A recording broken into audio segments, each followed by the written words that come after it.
तर बातमी आहे नांदेड जिल्ह्यातील भोकर तालुक्यामध्ये या ठिकाणी वर्षा भारतरत्न कावळे नावाच्या विवाहितेवर तिच्या पतीने चाकूने हल्ला करून तिला गंभीर जखमी केल्याची ही घटना आहे। यामध्ये पोलिसांनी गुन्हा नोंद केलेला आहे। मात्र भारतरत्न कावळे यांच्या घरचे लोक हे गुंड प्रवृत्तीचे असून त्यांचे काही राजकीय संबंध असल्यामुळे पीडितेच्या व पीडितेच्या कुटुंबियाच्या जीवाला धोका असल्याचं सुद्धा ते त्या ठिकाणी सांगतात। जाणून घेऊया काय आहे प्रतिक्रिया। वर्षा भारतरत्न कावळे मला माझ्या पतीने दरवाजा लावून चाकूने पोटामध्ये वार केला। घरच्यांना सुद्धा धमकी देत आहेत, सगळ्यांना मारून टाकतो म्हणून।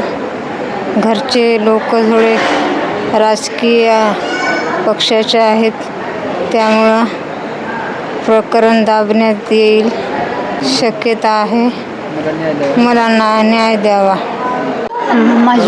माझी मुलगी वर्षा, त्यांचा गुरुवार दिवस, तारीख काय होती? गुरुवारी 11 तारीख गुरुवार दिवस होता। त्यांना अत्यंत त्रास होता, त्याच्यामुळं 8 वाजता दारू पिऊन येऊन माझ्या लेकीला चाकूने मारलं। त्याच्यानंतर आम्हाला 2 दिवस त्यानं काहीच सांगितलं नाही। पुन्हा माझ्या मुलाला दुसऱ्याकडून कळाल्यानं माझा मुलगा भोकरला आला तरी त्याला काही हालचाल करू दिली नाही। होते कमी काही मार नाही म्हणले तरी मुलांना आमच्या ऐकनाशी नांदेडला आणलं। तर इथं मग ऑपरेशन त्या दिवशी शनिवारीच आणलं। शनिवारी संध्याकाळी 12 वाजता ऑपरेशनाला सुरुवात केली। ऑपरेशन झालं, आतोडे तोडून जोडले तर आतोडे। पुन्हा मग ऑपरेशन करायचं म्हणलं की बाया जाऊन निघून गेले। पुन्हा ऑपरेशन झाल्यानं आले। मग आता लोक आया म्हणू लागले, बाबा लेकराला काऊन आणलं नाही? तर नाही आणलं म्हणजे आम्ही काय करतो ते करा। आणि एकाचा हाफ मर्डर केली, आता फुल मर्डर करायची तयारी आहे असा तिचा भाया म्हणलेला आहे। त्यानं काय असं म्हणजे आम्ही एरीच मारलं म्हणून त्यानं हे केली, केस टाकली। आम्ही भोकरला गेलतो ना, तर ते असं लिहिलं नाही, जसं झालं तसं त्याने टाकलं नाही त्याच्या घरच्या मसाला। हे आमच्या मुलीला आणि आमच्या मुलाला सुद्धा आम्हाला त्यांच्यापासून धोका आहे, तरी संरक्षण पाहिजे।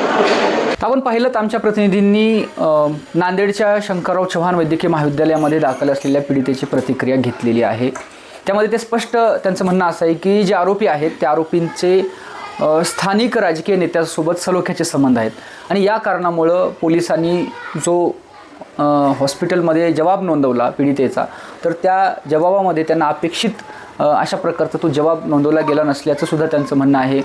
मग पीडिता आपण पाहतोय की प्रतिक्रियेमध्ये स्पष्ट सांगते की तिच्या पतीने तिच्यावर चाकूने हल्ला केला। मात्र जर जबाबाची प्रत आपण पाहिली तर त्यामध्ये कुठल्या तरी शस्त्राने अशा प्रकारचा एक संदिग्ध शब्दप्रयोग पोलिसांकडून वापरला गेला असल्याची सुद्धा आपल्याला त्या डॉक्युमेंट्सच्या अनुषंगाने दिसत आहे आणि पीडितेची सुद्धा ही तक्रार आहे। खरं तर पोलिसांचं ब्रीद हे सदरक्षण आहे, खलनिग्रहण आहे अशा प्रकारे आहे आणि येणाऱ्या काळामध्ये या ब्रीदाला जागून कुठल्याही प्रकारच्या राजकीय हस्तक्षेपाला न बळी पडता त्या पीडितेच्या वर झालेल्या गंभीर गुन्ह्याची दखल घेऊन योग्य तो तपास पोलीस गुन्ह्याच्या दिशेने आणि आरोपीला कडक शिक्षा होईल या दिशेने करतील असा विश्वास समाज माध्यमांमधून या ठिकाणी आता व्यक्त केला जात आहे।